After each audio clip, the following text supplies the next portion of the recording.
Este es un momento muy especial del Congreso porque tenemos un orador muy especial y también estamos celebrando algo muy, muy sentido para nosotros en Bases, que es algo que venimos celebrando desde hace 10 años.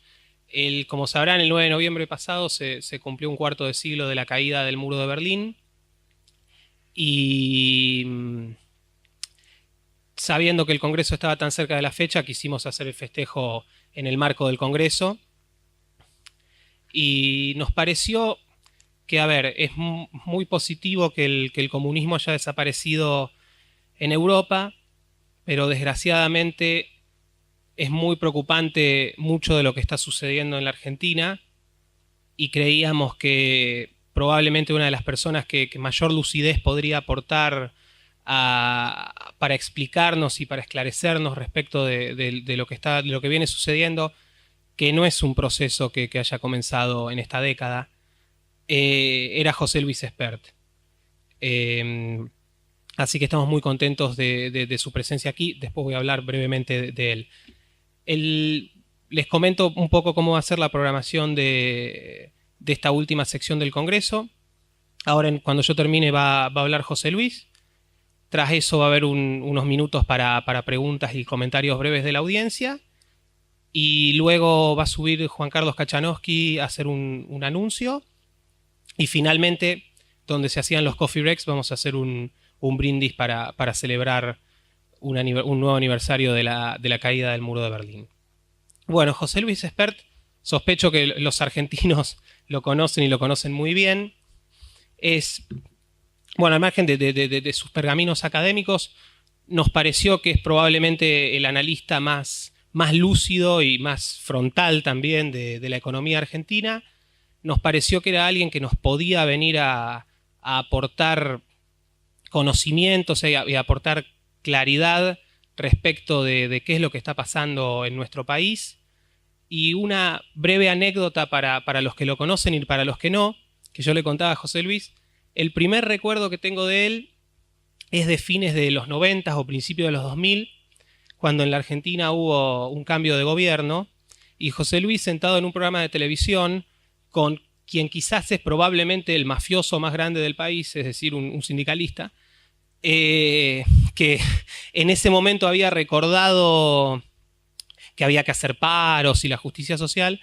José Luis les preguntó en la cara si en los últimos 10 años, que había habido un gobierno de otro signo político, él había estado viviendo adentro de un tarro de dulce de leche.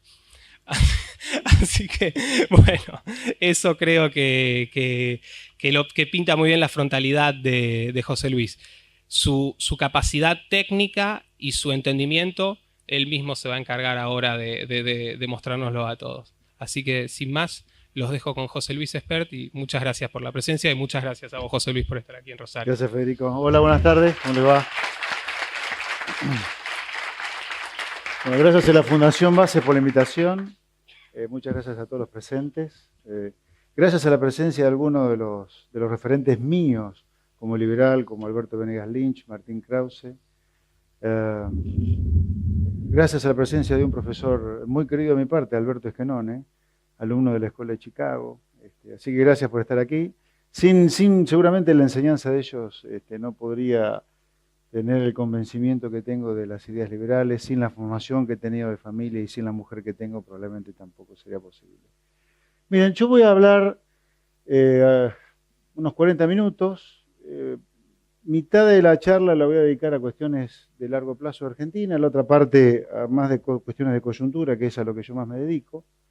Pero antes quisiera también compartir con ustedes, uy, se me está saliendo esto, ¿no? La alegría que todos sentimos de estar festejando un cuarto de siglo de la caída del muro. Lamentablemente, mientras se festeja en el mundo civilizado, esto no funciona. Me parece que o tengo poca oreja o esto es muy largo. Mientras en una parte del mundo desarrollado se celebra la caída del muro, acá estamos levantando muros no solo contra la libertad, yo le diría contra la sensatez en general. Así que bueno, alegre de estar aquí con ustedes festejando 25 años de la caída del muro de Berlín, pero lamentando que Argentina al menos en lo que está pasando ahora, y parecería ser que así va a continuar en lo que queda del gobierno kirchnerista, se van a ir levantando cada vez más muros en contra de la libertad, no solo de expresión ya, sino de comercio, que es lo que viene hace rato, sino creo que también esto ya está terminando como un atentado a la sensatez, diría en general. Bueno, voy a comenzar mi presentación. Yo quisiera hacer énfasis. No tenés uno de corbata, pues se vuelve a salir. O si no, de mano, cualquiera. O si no, sin nada, porque como mi voz es fuerte, puede andar igual. La primera, con lo que quiero empezar es... Gracias.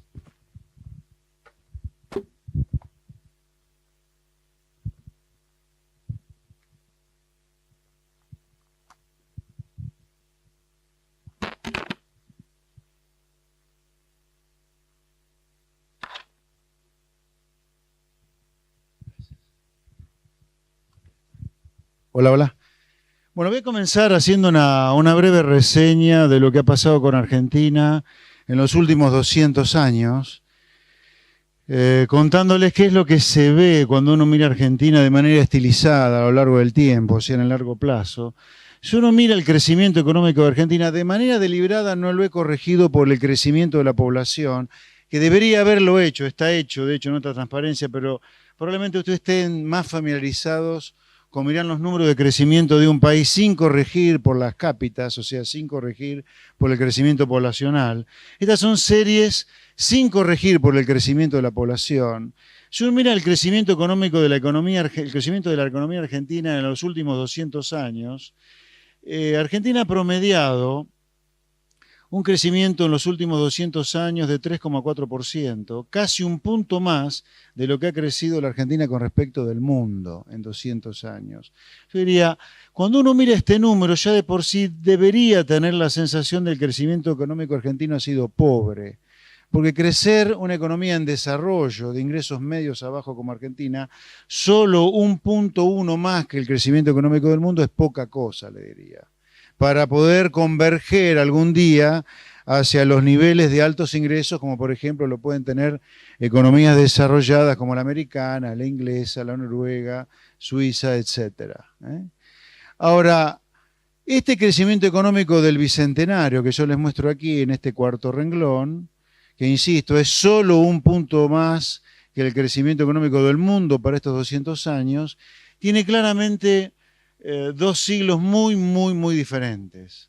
Un primer siglo de vida, yo diría hasta casi la Primera Guerra Mundial, y un segundo siglo muy diferente en materia de crecimiento que es desde la Primera Guerra Mundial para acá. Durante los primeros 100 años de Argentina, Argentina casi triplicó la tasa de crecimiento del mundo. Y en particular, el periodo que más ayudó a que Argentina le sacara tanta diferencia al crecimiento económico del mundo ocurrió durante la generación del 80, donde Argentina creció 5,6% en promedio por año contra 2,1% que creció el mundo. Esto probablemente para nosotros como liberales no debería sonarnos como casual. La generación de los 80, más allá que era una élite la que gobernaba Argentina, era una élite con fuerte compromiso con las ideas de libre cambio, con la idea de que la meritocracia se debe hacerse sobre la base de la educación y no del acomodo como hoy, donde la ganancia empresaria hay que hacerla sobre la base del comercio, en lugar de haciendo negocios con el Estado como ocurre hoy o con la sustitución de importaciones. No en vano Argentina fue el único periodo de casi 40 años durante los cuales pudo sostener una tasa de crecimiento que era más del doble de la tasa de crecimiento que tuvo el mundo. Ya que estamos festejando los 25 años de la caída del muro, yo me pregunto cuando uno mira estos números, ¿de dónde saca el promedio de los argentinos que el liberalismo es algo malo, cuando la única vez que Argentina pudo mantener 40 años casi una tasa de crecimiento más del doble de la del mundo fue durante la generación del 80? Y durante el segundo siglo incluso, el último siglo de vida argentina, fíjense, a partir de la Primera Guerra Mundial hasta ahora, Argentina ha tenido una tasa de crecimiento claramente inferior a la tasa de crecimiento del mundo. O sea, Argentina hace casi un siglo que no logra sostener una alta tasa de crecimiento por no más de 10 años. La única vez que la pudo sostener fue durante alrededor de 40 años de políticas genuinamente liberales como la que fue la generación del 80. Por eso que para los liberales debería ser muy fácil defender nuestras ideas frente a la barbarie populista, desde que Argentina ingresa al lamentable club de los populismos, Argentina empezó a entrar claramente en decadencia. Y ni hablar en el último medio siglo, desde el fin de la Segunda Guerra Mundial hasta acá. Argentina claramente ha crecido menos que el promedio del mundo desde el fin de la Segunda Guerra Mundial hasta hoy. También ha ocurrido lo mismo desde la vuelta a la democracia hasta hoy. Argentina ha crecido menos que el mundo desde el 83 para acá. Solamente ha crecido más que el mundo durante algunos años después de incendios homéricos como fue la post-hiperinflación o como fue los primeros años de Néstor Kirchner. Es lo que se podría llamar Argentina en el último medio siglo, de una Argentina decadente. Básicamente ha tenido crecimientos de lo que se llama el rebote del gato muerto, como ha sido calificado en algún momento por algún prominente funcionario del gobierno americano, allá por los 90. Habiéndoles mostrado esto, yo le voy a poner un poco más de números todavía para magnificar la decadencia de Argentina del último medio siglo y del último siglo en particular. Acá estoy comparando a Argentina con respecto a los países del Mercosur, y la comparación que hago es cuántas veces es el PBI real per cápita de Argentina comparado con cualquiera de estos países que están acá. O sea, por ejemplo, con respecto al mundo, el PBI real per cápita cuando terminaba la Segunda Guerra Mundial era 2,25 veces el PBI real per cápita del mundo. O sea, Argentina más que duplicaba el PBI real per cápita del mundo cuando terminaba la Segunda Guerra Mundial. Hoy Argentina es solo 25% superior al PBI real per cápita del mundo, cuando era más del doble hace más de medio siglo. Con respecto a Brasil, que es la principal apuesta que Argentina ha hecho a partir de fines de los 80 con el Mercosur, el PBI real per cápita de Argentina, por ejemplo, ya por los 50, era 3,3 veces el PBI real per cápita de Brasil. Hoy Argentina es solo el doble que el PBI real per cápita de Brasil. Y así uno podría seguir comparando contra Uruguay y contra Paraguay. Contra Venezuela, Argentina es, de este lote de países del Mercosur, el único país contra el cual Argentina ha progresado en el último medio siglo de vida. Lo que es claro que en realidad esto ha ocurrido por el deterioro de Venezuela más que por el avance de Argentina respecto de Venezuela. Como esto es una comparación, esta mejora puede haber sido o porque a nosotros nos fue mucho mejor que a Venezuela o porque a Venezuela le fue mucho peor que a nosotros. Yo no dudaría en decirle, particularmente en la última década, que a Venezuela le ha ido mucho peor que a nosotros. Sí es cierto que el ingreso real per cápita de este lote de países está por debajo del nuestro todavía, porque estamos siempre por encima de la línea de 1. O sea, Argentina tiene un PBI real per cápita todavía superior a este lote, pero como verán ustedes, luego de una decadencia no menor, que parecería ser que se corta relativamente algo a partir del fin de la hiperinflación. ¿Qué pasó después de la hiperinflación en Argentina? Yo diría, en los últimos casi un cuarto de siglo, desde que Argentina entró en hiperinflación, han ocurrido dos cosas en estos 25 años. En una primera década, en los 90, es donde estalla en el mundo la globalización financiera. Y eso ayudó mucho a que la Argentina, más allá del proceso privatizador y de liberalización de mercados, eso también ayudó a la recuperación argentina post-hiperinflación. Y en la última década es más claro que Argentina fue arrastrada hacia adelante a pesar de las políticas económicas del kirchnerismo, como consecuencia de que los términos de intercambio, los precios de los productos que Argentina exporta respecto de los que importa, están en un nivel récord histórico. O sea, yo acá claramente marcaría la declinación de Argentina de los últimos 50 hasta 100 años de vida incluso, pero sí marcaría una segunda cosa, que es que nuestro ingreso real per cápita respecto de los países emergentes sigue siendo superior, cada vez menos superior, es cierto, Y daría la sensación que este proceso de decadencia pudo haber tenido un parate, no sé si una finalización definitiva, pero sí tomado una pausa, a lo mejor, como consecuencia de dos sucesos externos muy favorables para un país emergente como nosotros, como fue la globalización, que estalla a partir de los 90, y la segunda cosa es el shock favorable de término de intercambio que hemos recibido en la década ganada. Yo no le asignaría tanto mérito a las políticas domésticas durante los 90 o durante la última década como factor explicativo de esta suerte de pausa que se ha tomado en nuestra declinación de los últimos 50 y 100 años, sino más que nada a estos sucesos muy favorables, como les comentaba antes, la globalización de los 90 y los términos de intercambio de la última década. Fíjense que otra cosa interesante marcar acá, que sería el tercer punto, diría yo, que a partir del cepo cambiario de octubre de 2011, la economía vuelve a perder terreno frente a sus pares. O sea, Argentina a partir del cepo nuevamente, fíjense que el cepo es un nuevo ataque al derecho de propiedad. No es casual que frente a un nuevo ataque al derecho de propiedad, Argentina haya vuelto, parecería ser, a recorrer los pasos que recorrió durante gran parte de todo este gran periodo que les muestro. Ahora les voy a mostrar otro grupo de países emergentes, dentro de Latinoamérica, pero fuera del Mercosur. Fíjense, parece un plato de fideo este gráfico, ¿no? Fíjense que se sigue viendo a la Argentina decadente en el largo plazo, aunque parecería ser también que se toma una pausa en los últimos 25 años. Mi hipótesis, altamente debatible por supuesto, es que más que mérito por lo que se hizo acá en los últimos 25 años es fruto de shocks externos extremadamente favorables. Fíjense con respecto a Chile, un país que uno mira muy seguido como algún país que uno podría tener como referente siendo liberal. Argentina tenía un ingreso, un PBI real per cápita de casi el doble allá por los 70, por mediados de los 70, y hoy Argentina está en el mejor de los casos con un PBI real per cápita igual al de Chile. Estos son datos que yo he extraído de esta gran base de datos que es el libro de Agnus Madison. Acá está el sitio para quienes quieran consultarlo.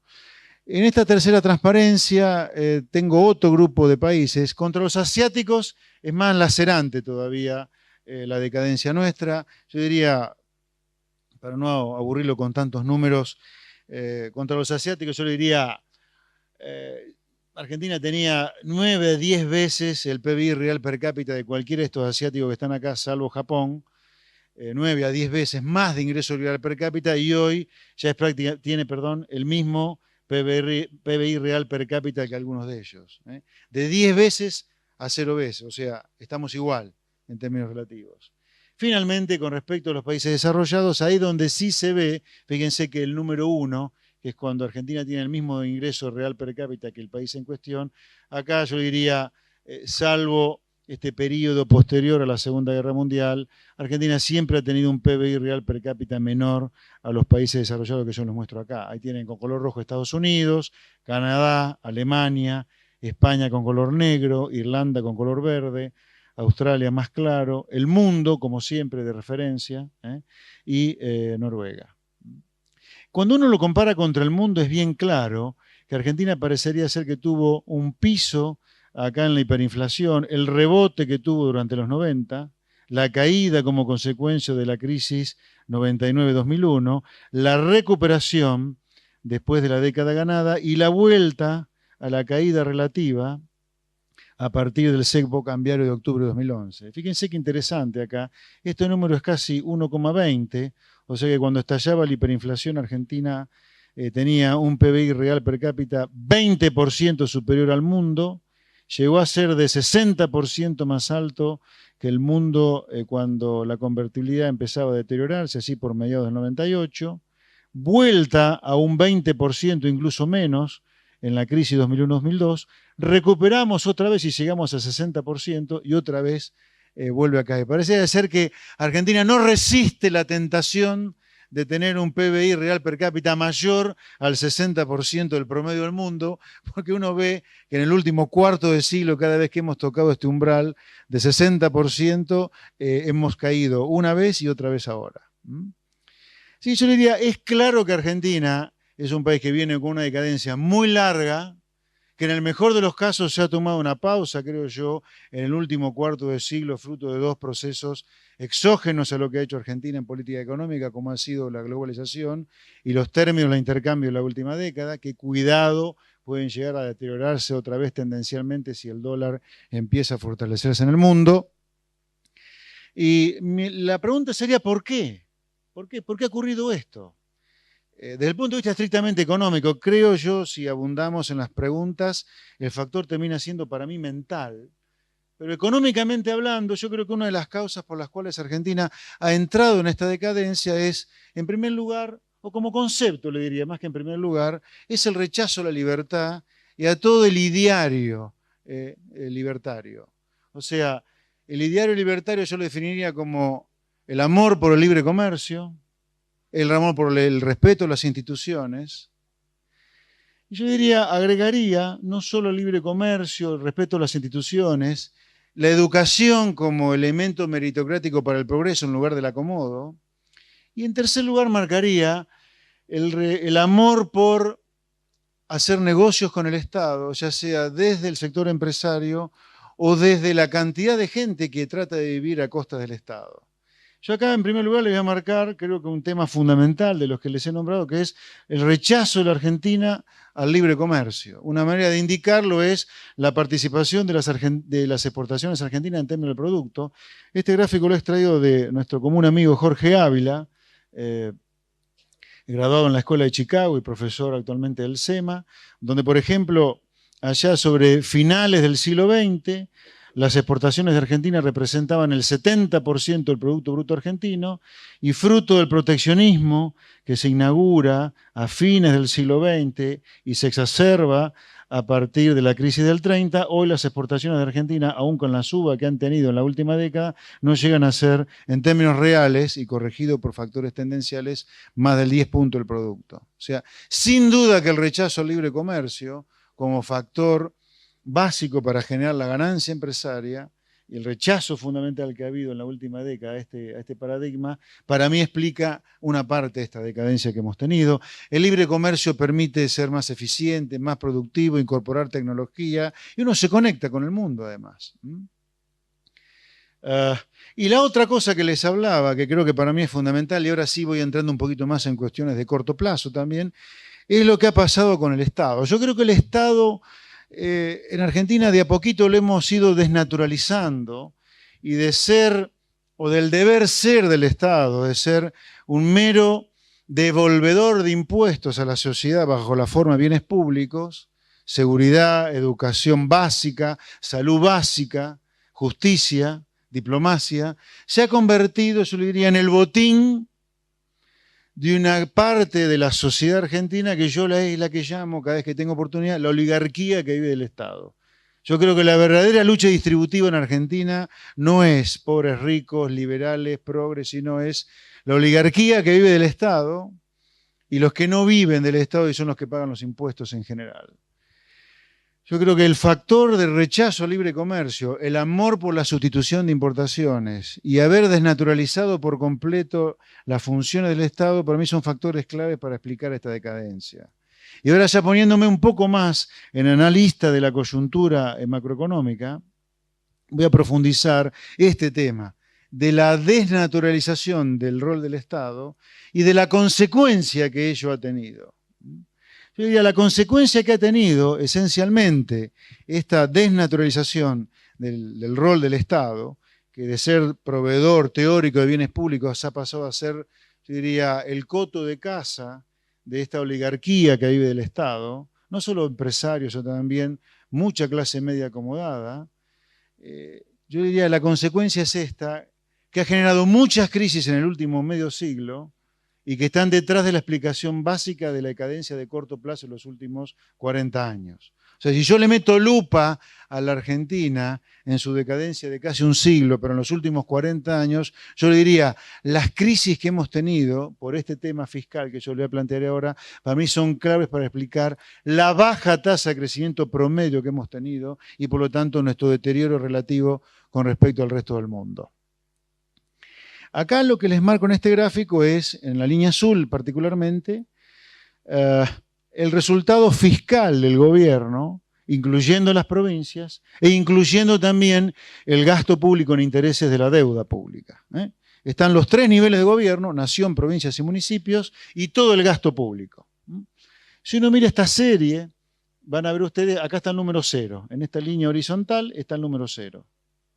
Fíjense interesante, la primera cosa que uno puede ver de esta serie de 54 datos, 55 datos en realidad, hemos puesto nuestro pronóstico para 2015, de 55 datos que son 55 años, o sea, más de medio siglo, solamente hay 4 observaciones, 2003, 2004, 2005, 2006, 4 años, los 4 años del primer gobierno de kirchnerismo, donde Argentina solo en esas 4 oportunidades tuvo superávit fiscal.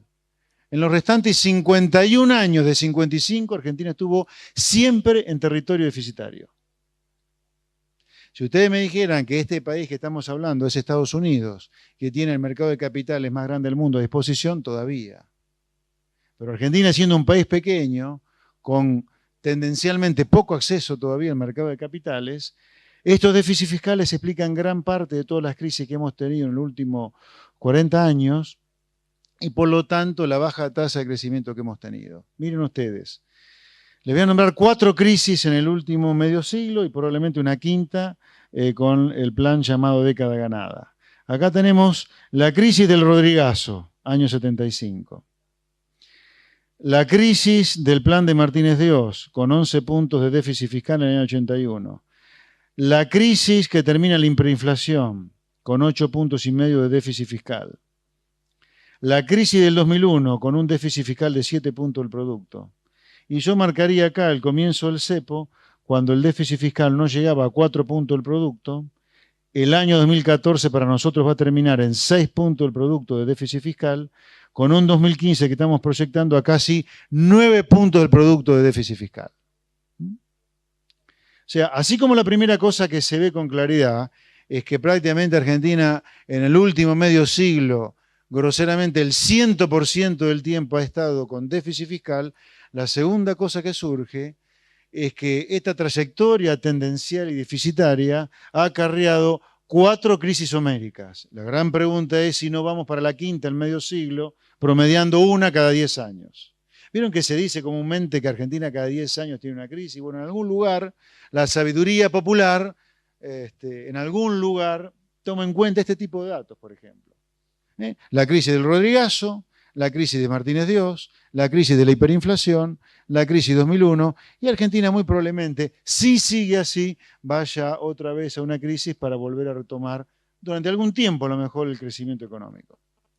Entonces, la segunda cosa acá que quisiera marcarles, luego de esta trayectoria deficitaria y las 4 crisis que hemos tenido hasta ahora, con la pregunta si no vamos a la quinta, la tercera cosa es que fíjense que alrededor de cada punto crítico que está acá, se vuelve a repetir el escenario de recuperación de la situación fiscal que coincide con la recuperación económica. Parecería ser que la clase política luego de la crisis le agarra algún miedo o pudor para gastar en exceso, le agarran confianza al déficit, pierden el miedo, vuelve el deterioro hasta una nueva crisis. Eso vuelve a repetirse después del año 81. Fíjense, recuperación de la economía, luego de la crisis del plan de Martínez de Oz, con las devaluaciones fuera de control lesivo, recuperación, deterioro y crisis. Recuperación, deterioro y crisis. Recuperación, deterioro y seguramente, si seguimos así, no podría descartar yo hoy que Argentina vuelva a tener su crisis para retomar, luego del miedo, alguna senda de mejora de la situación fiscal y de recuperación de la tasa de crecimiento a un nivel que después podemos discutir cuál puede llegar a ser. Entonces, la tercera cosa a marcar acá es que hay una clara repetición de la situación alrededor de cada crisis. No solo tenemos crisis recurrentes, sino que se repite, y probablemente por eso es la crisis recurrente, se repite siempre el mismo círculo. Crisis, recuperación fatua, yo le llamaría rebote del gato muerto, deterioro y crisis. Es una suerte de círculo vicioso que se viene repitiendo. La cuarta cosa que les diría es, hasta ahora, lo está quebrando este último programa económico de la última década, parecía, mejor dicho, probablemente ya lo pueda conjugar en pasado, que el punto de crisis de cada situación de esta es cada vez con menos déficit fiscal. Es como que el mercado de crédito del gobierno, fruto de la hiperinflación, de las estafas que ha habido al derecho de propiedad, el mercado de crédito no para de achicarse para el gobierno. Parecería ser que ahora, fruto de volver a recurrir al impuesto inflacionario, el mercado de crédito, entre comillas, para el gobierno se volvió a ampliar. Pero la sensación que transmitía esta gráfica hasta este punto, hasta el cepo cambiario, era que las crisis se producían cada vez con menos déficit fiscal, haciéndole pensar a uno que fruto de la violencia contra el derecho de propiedad que cada una de estas crisis han producido, acá tuvimos el plan Bonex, recuérdanlo ustedes, tuvimos una reestructuración pequeña de la deuda pública interna, entramos en default luego de Malvinas, acá tuvimos el corralito y la reestructuración de la deuda. Parecía ser, insisto, este cuarto punto que les quiero mostrar, que el mercado de crédito se iba achicando para el gobierno, ergo, las crisis se producían cada vez con menos déficit fiscal, aunque no con menos violencia, ¿no? Pero sin duda que el programa económico en curso desde el 2003 parecería ser que está quebrando con esta lógica que aparecía en los últimos 4 planes económicos. Yo creo, para cerrar un poco el comentario de esta transparencia, que a la luz de lo que viene pasando en la historia y a la luz de lo que está pasando hoy, me da la sensación que Argentina, si no corrige por las buenas este déficit de casi 9 puntos del producto al cual puede ir en 2015, tendrá su crisis, luego de la cual habrá una recuperación que vamos a ver cuánto dura, lo cual dependerá seguramente de lo que el gobierno próximo haga. Pero mi sensación, mirando lo que pasa hoy en el corto con lupa y mirándolo a la luz de la historia, es que no estamos frente a una situación sostenible y esto va a requerir un ajuste que va a ser o por las buenas o por las malas, como siempre ocurrió a lo largo de este periodo de 55 años, porque el Rodrigazo ya sabemos que fue una crisis. El fin de Martínez Dios ya sabemos que fue una crisis. La hiperinflación ya sabemos que fue una crisis. Y el fin de la convertibilidad ya sabemos que fue en un territorio de alta crisis. Y ya sabemos hoy también que la situación es cada vez más complicada. La pregunta que surge, y ahora voy a seguir hacia adelante, es si esto ocurre con un fisco que recauda poco, por eso tanto déficit, o gasta demasiado. Aunque ustedes ya supongo que tienen clara la respuesta. Bueno, acá está lo que le comentaba antes. Yo creo que Argentina en el último medio siglo, particularmente, que es lo que les mostraba antes, se ha desenvuelto en esta suerte de triángulo vicioso, ¿no? De crisis, el rebote del gato muerto, como se llama, deterioro y crisis nuevamente. Ahora voy a lo que les mostraba antes. Si este deterioro se produce en un contexto donde el Estado recauda poco, en realidad es que gasta cada vez más. Y la respuesta un poco está en estas gráficas que vienen ahora. Argentina hace unos casi 50 años tenía un fisco que recaudaba 17 puntos del producto y hoy recauda 36 puntos del producto. Casi 20 puntos del producto de aumento de la recaudación en los últimos 50 años. O sea, en medio siglo la recaudación de impuestos del Estado argentino ha subido 20 puntos el producto, en 50 años. Para que una recaudación crezca en términos del producto, la única manera que puede hacerlo es básicamente con mayores impuestos. O aumento en la fiscalización, que es de alguna manera pagar más impuestos, lo que no pagaban. O sea, no hay aumento de la recaudación tendencial en términos del producto si no es con mayor presión impositiva. O sea, sin duda entonces que esta sociedad hoy paga 20 puntos más del producto de impuesto con respecto a lo que pagaba hace medio siglo. Y en realidad, esto esconde que el cálculo del PBI que está acá tiene un cálculo que hizo Cavallo en el año 92 del PBI en negro. Si uno le quita a ese denominador el PBI en negro y se queda en el numerador con los que pagan impuestos y en el denominador con los que generan valor agregado, que es menor al 100%, uno va a ver que los que pagan impuestos y están en blanco, por lo tanto, reciben una presión impositiva de 50 puntos el producto. En Argentina estamos teniendo una presión impositiva similar a un país desarrollado, a un país que tiene entre 3 y 4 veces nuestro ingreso per cápita. Y ya es un despropósito eso, porque la presión impositiva debería estar en proporción al PBI o al valor agregado que hay en cada economía, mucho peor con los bienes públicos que genera el Estado argentino. Pero hoy el que está en blanco, cuando uno corrige a este cálculo por la economía en negro, la mitad del año los que están en blanco trabajan para el Estado, ¿no? Para pagar impuestos. Y acá viene el primer problema. Yo creo que independientemente de los bienes públicos que Argentina reciba respecto del Estado, esta presión impositiva es salvaje e insostenible. Pero cuando se la analiza a la luz de los bienes públicos que recibe, mucho peor todavía. Porque el sector privado que paga esta presión impositiva de 50 puntos del producto, tiene que pagarse la educación de nuevo en una escuela privada, pagarse seguridad, pagarse salud, como consecuencia de que los bienes públicos estatales no existen. Por eso yo diría, acá está desnaturalizada la función del Estado, y yo creo que ha sido cooptada, como le decía antes, por esta oligarquía, que es casi una asociación ilícita en algún lugar, particularmente hoy, ¿no? Para tener una idea, en la última década, el aumento de la presión impositiva fue de 11 puntos del producto, o sea que más de la mitad de este aumento de 20 puntos del producto, en medio siglo de la presión impositiva, ocurrió durante el kirchnerismo. Y acá están los factores de aumento de esta recaudación impositiva. Acá hay una suerte de espejismo, ¿no? Porque si bien el aumento de la presión impositiva tiene un gran factor explicativo en las retenciones, el principal, las retenciones hoy, como participación en el total de la recaudación impositiva, son irrelevantes. O sea, se da una especie de oxímoron.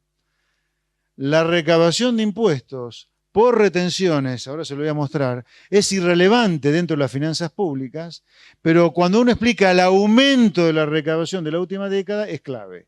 Esto porque las retenciones, luego de haber desaparecido durante los 90, se recrearon a partir del gobierno de Duhalde en 2002. Esto digo porque una frase muy utilizada por el kirchnerismo es que las retenciones son claves para el financiamiento del fisco. No, es mentira. Son absolutamente irrelevantes para el financiamiento del fisco. Que han sido irrelevantes para servir barata a la mesa de los argentinos ha quedado claro, porque como muestran algunos titulares de los diarios hoy el sector privado en promedio compra menos bienes que en diciembre de 2001. Eso es claro. Lo que es menos claro en general es que las retenciones, además de ser irrelevantes para explicar cuán barata o cuán cara está la mesa de los argentinos, también es irrelevante para el fisco. Fíjense ustedes, la recaudación de impuestos hoy llega a 1 billón, supera el 1.400.000 millones de pesos. A ver si entienden el número. La recaudación de impuestos en los 3 niveles de gobierno hoy es 1,4 y 12 ceros. Es el billón de pesos argentinos.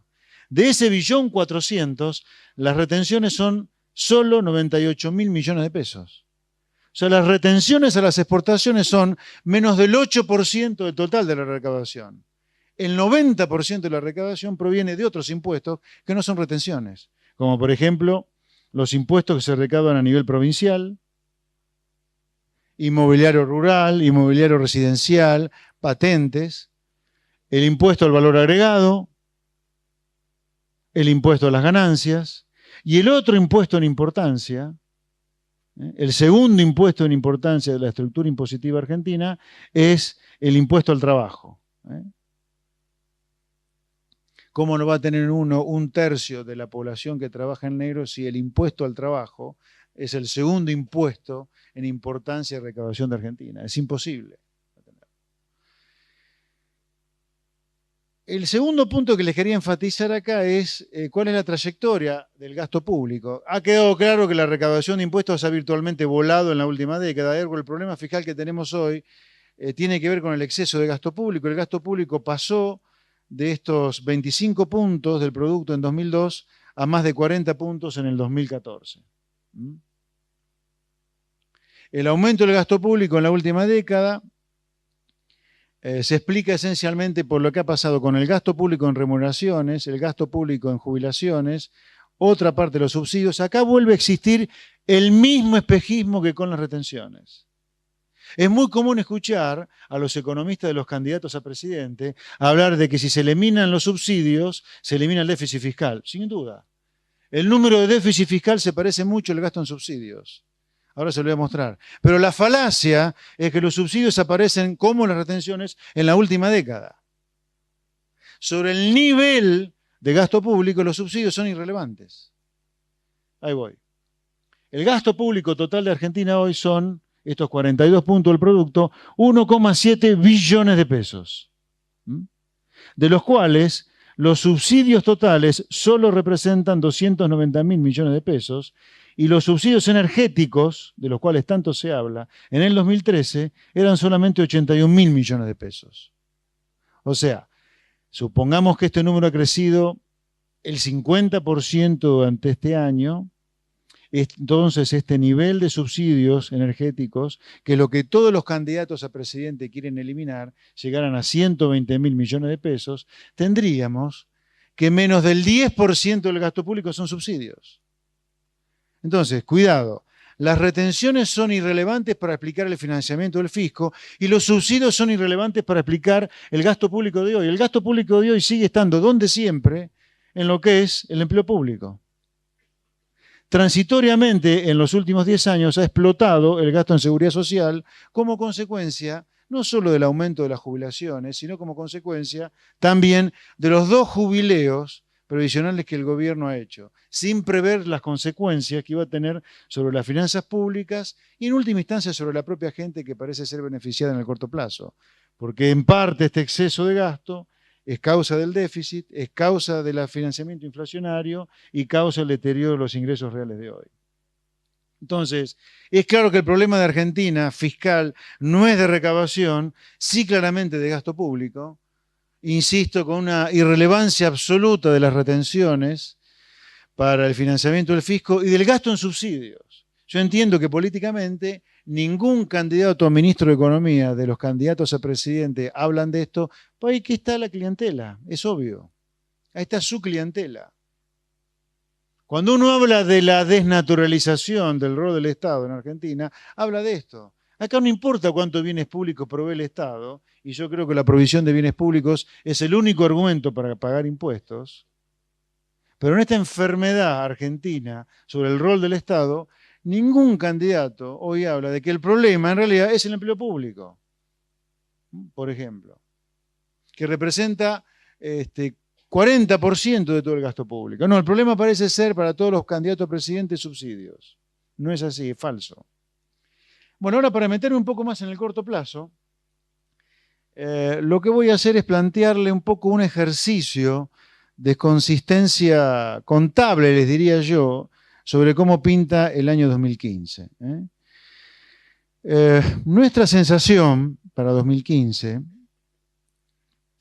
es que si uno mira la balanza de pagos de Argentina, sin ningún tipo de ajuste, sin ningún tipo de medidas, si uno la deja jugar, sin meterle el dedo, si ustedes quieren, cuando uno mira la proyección de las exportaciones de Argentina, cuánto pueden crecer las importaciones, qué fuga de capitales puede haber, la transferencia de utilidades que puede haber, o le diría que la balanza de pagos pinta de la siguiente manera para Argentina. Con un déficit de cuenta corriente de 1,5 puntos respecto al producto, estos son 6.300 millones de dólares, con una cuenta capital deficitaria de 18.000 millones de dólares, sumando las dos, la cuenta corriente y la cuenta capital, tendríamos una pérdida de reservas similar al nivel de reservas que tenemos hoy, o que pronosticamos nosotros para fin de 2014. O sea, sin nada, el Banco Central perdería todas las reservas que tendría a fin de 2014 durante el año 2015.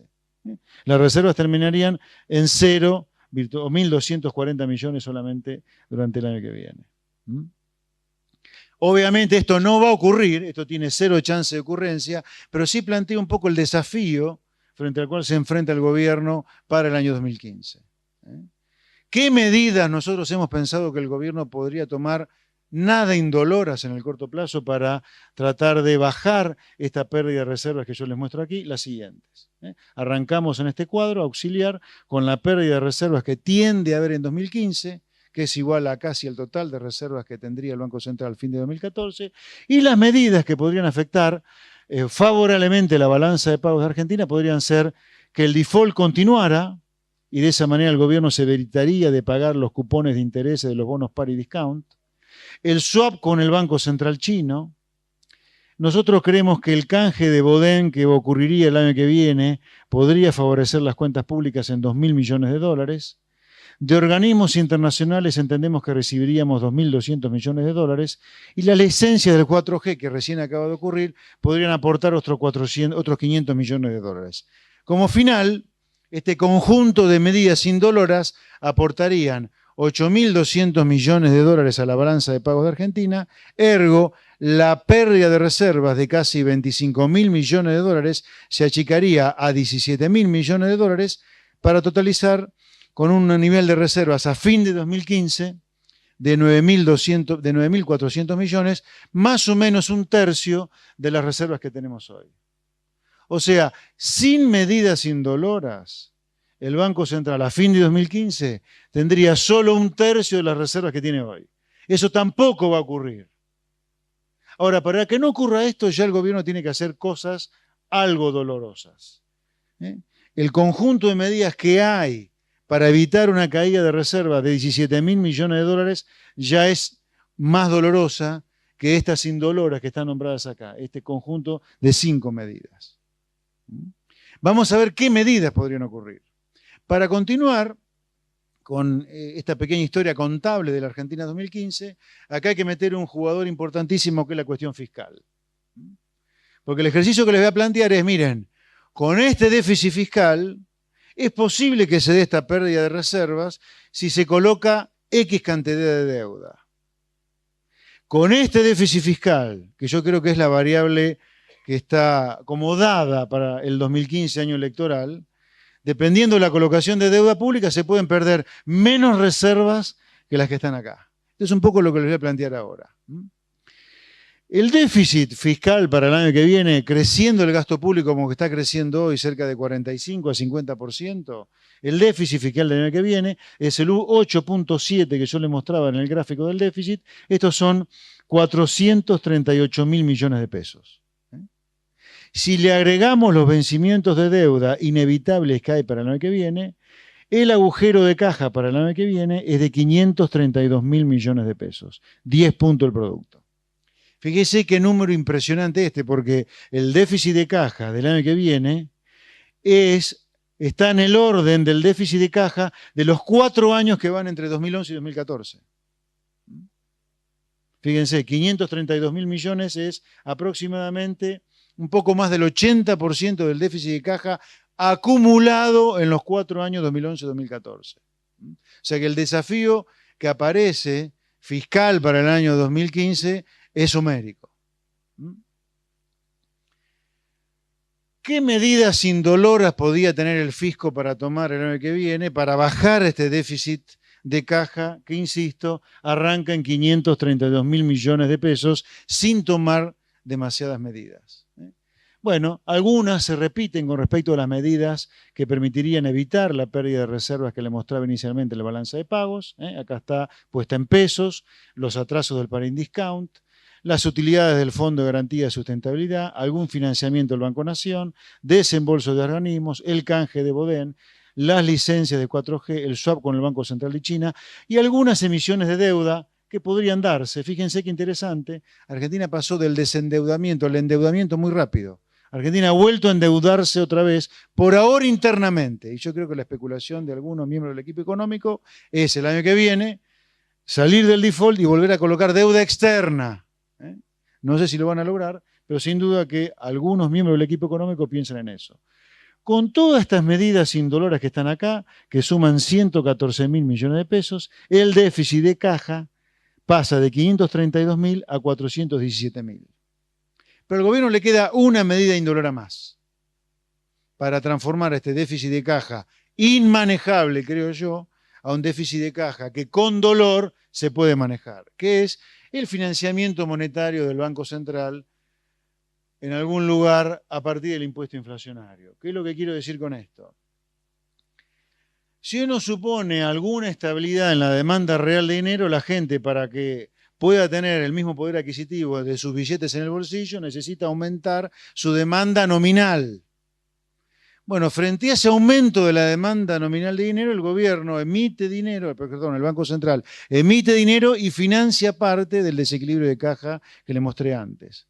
O sea, contra el aumento en la demanda nominal de pesos que habría durante 2015, fruto de la inflación que nosotros proyectamos, cerca del 45-50%, el Banco Central podría financiar parte de este agujero de caja que tiene el gobierno y reducirlo a 283.000 millones de pesos. Y ahí se terminaron las medidas indoloras. El desfinanciamiento para el 2015 que nosotros estamos viendo, entonces es de 283.000 millones de pesos, más que el nivel de reservas que el Banco Central tiene hoy cuando uno transforma este agujero fiscal en dólares. El desfinanciamiento, como yo llamaría este número para 2015, es de 33.000 millones de dólares para el año que viene. Esto requiere o de una devaluación homérica como la que hemos tenido en el pasado, o requiere de una gran colocación de deuda interna como la que hemos tenido durante el año 2014. Porque durante el año 2014, entre la deuda emitida por el Tesoro y la deuda emitida por el Banco Central, se llega a 150.000 millones de pesos hasta ahora.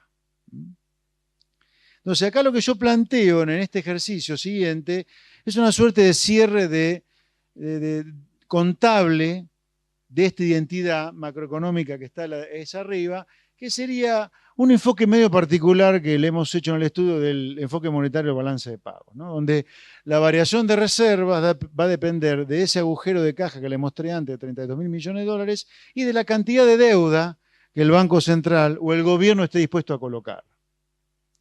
El ejercicio gráficamente lo que les plantea es lo siguiente.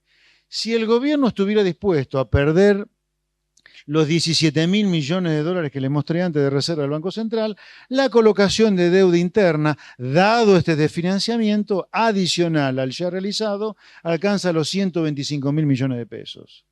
Si el gobierno estuviera dispuesto a perder menos reservas que la del ejercicio teórico del balance de pago 2015, o sea, la reserva que vamos a perder este año, que son cerca de 5.000 millones de dólares, la colocación de deuda interna requeriría de 240.000 millones de pesos. Y si el Banco Central no quisiera perder reservas el año que viene, la colocación de deuda interna debería ser de 280.000 millones de pesos. ¿Cuánto aumento de deuda significan cada uno de estos escenarios? Bueno, miren, por ejemplo, en el ejercicio durante el cual el Banco Central no pierde reservas, el Banco Central tiene que más que duplicar su deuda remunerada. Más que duplicar. Piensen que este año estamos teniendo una recesión muy fuerte con una más que duplicación de la deuda interna del Banco Central. Si el año que viene el Banco Central no quiere tener pérdida de reservas, entonces el Banco Central debería volver a aumentar 124-125% su deuda remunerada. Si no quiere perder reservas. Y si está dispuesto a perder una cantidad de reservas parecida a la del 2014 de 5.000 millones de dólares, tiene que duplicar la deuda interna. Piensen que en este ejercicio 2014, con este Banco Central que ha duplicado su deuda pública, estamos teniendo una caída de la actividad económica de 2,5 en promedio y en el final del año de 5. Los sindicatos están pidiendo bonos, en algún momento van a pedir algún parate los despidos. Piensen entonces que en el 2015 hay que volver a duplicar la deuda pública interna para o no perder reservas, o para perder reservas en una pequeña cantidad como 2014, o para no perder reservas más que duplicarla, aumentarla 125%. O sea, tenemos un 2015 muy complicado porque requiere, insisto, de volver a repetir un esquema de aumento de la deuda pública similar al del año 2014.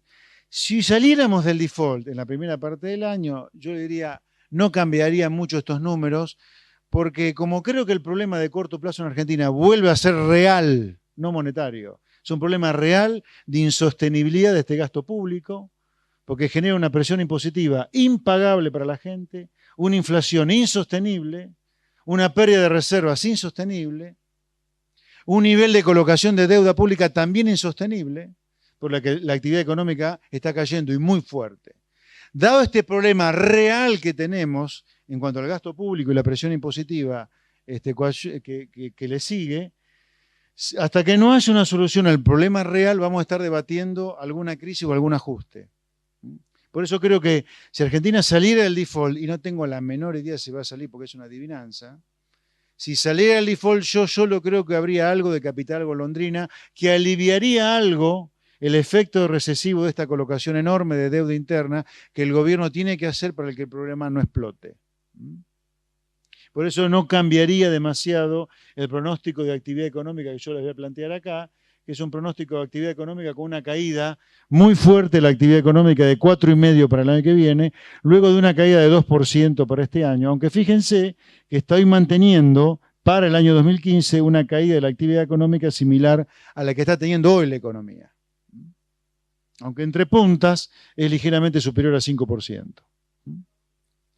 El ejercicio este que yo le planteaba acá, de coherencia contable, por lo menos dentro del esquema del enfoque monetario de la balanza de pagos, acá hay algo de pérdida de reservas y acá hay algo de pérdida de reservas. Para ir cerrando la charla, cuando uno mira los últimos 3 años de cepo, uno va a ver que a lo largo de 700 rondas que hay de mercado cambiario, de más de 700 rondas, perdón, que hay de mercado cambiario, el dólar de convertibilidad, perdón, el dólar blue, sigue mucho a lo que se llama dólar de convertibilidad. Acá está los últimos 3 años.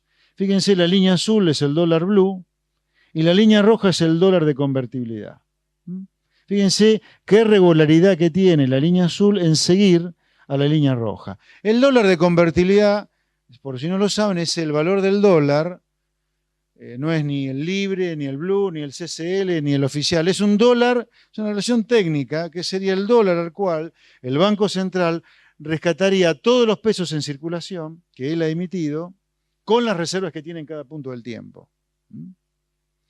Sí se ve que el dólar blue, que es la línea azul, el único dólar libre que hay, digamos, para, yo diría, la gente de a pie, después está el CCL o el dólar bolsa, que más por operaciones grandes, pero el dólar blue, fíjense que sigue bastante regularmente al dólar de convertibilidad. Yo creo que esto puede estar asentado en parte por lo que pasó durante la convertibilidad. Hay un paper de Krugman que habla de manera muy estilizada sobre el problema de un gobierno que se financia emitiendo y pierde reservas, en algún momento devalúa. Ahora yo lo que les voy a mostrar es, luego de este ejercicio contable para el cierre fiscal, qué dólar de convertibilidad surge de cada uno de estos ejercicios. Para que tengan una idea, dado que el dólar blue ha seguido mucho al dólar de convertibilidad, el dólar blue fija en algún lugar la brecha y la posibilidad de que el Banco Central pueda sostener su política cambiaria, ¿no? Cuando uno mira acá, ¿con qué se encuentra? Saltemos un poco todos estos numeritos, vamos acá. Si el Banco Central estuviera dispuesto a perder en este escenario 2, 5.000 millones de dólares de reservas, el dólar de convertibilidad a fin de 2015 estaría en 27 pesos por dólar. El que hoy es cerca de 14 pesos, el dólar de convertibilidad debería ser 27, para que el Banco Central pudiera rescatar todos los pesos en circulación con la cantidad de reservas que tendría a fin de 2015, que son en este ejercicio 5.000 millones de dólares menor a la de 2014. Y si el Banco Central no quisiera perder reservas durante el año que viene, dado este ejercicio de consistencia contable fiscal, debería, además de duplicar la colocación de deuda pública, tener un dólar cercano a los 22 pesos, o ligeramente superior a los 22 pesos. No es casual, esto que yo he puesto acá, o que me he puesto en el estudio, perdón, no es casual que este dólar de 22 pesos de convertibilidad sea el dólar que iguala el gasto público en dólares de hoy al del máximo de la convertibilidad del año 98. El máximo gasto público durante la convertibilidad fue de 80.000 millones de dólares. Para que el gasto público de hoy sea parecido o igual al del máximo de la convertibilidad, el dólar debería ser de 22 pesos y ese dólar es el dólar de convertibilidad a fin de 2015 con este ejercicio. En resumen les diría, yo no dudaría, volviendo un poco sobre mis pasos en la presentación de las transparencias, en que en algún momento Argentina va a quebrar, va a hacer la corrección por las buenas o por las malas, para volver a tener, al menos durante algún tiempo, una situación fiscal sostenible, o que dure algún tiempo, más que sostenible. Acá está hecho el ejercicio que nosotros vemos que hace consistente la macro con lo fiscal durante el año 2015. Hay un gran desafío fiscal para el año que viene, de una enorme colocación de deuda pública, que no sé si el nuevo gobierno la va a lograr sostener y aguantar en un año electoral. Y dado que estamos cerca de un punto de quiebre, ese punto de quiebre marcaría un dólar de convertibilidad que anda entre los 22 y los 27 pesos. Lo que creo que estamos demostrando otra vez es la dificultad para entender que en Argentina, volviendo ahora a hacer referencia al título de la charla que me convoca en la tarde de hoy, y agradecido por la atención de ustedes nuevamente, creo que esta desnaturalización del rol del Estado y este alejamiento del ideario de lo que es el rol del Estado para un liberal, me parece que marca la necesidad urgente en Argentina de cambiar y volver a pensar que la Argentina, que fue potencia mundial en algún momento, no la hizo de la mano del populismo que nos gobierna hoy, sino que la hizo de la mano de las ideas de libertad de comercio, de una élite meritocrática, del mérito como mecanismo para el progreso, de la educación, como la diagonal para poder progresar en sociedad.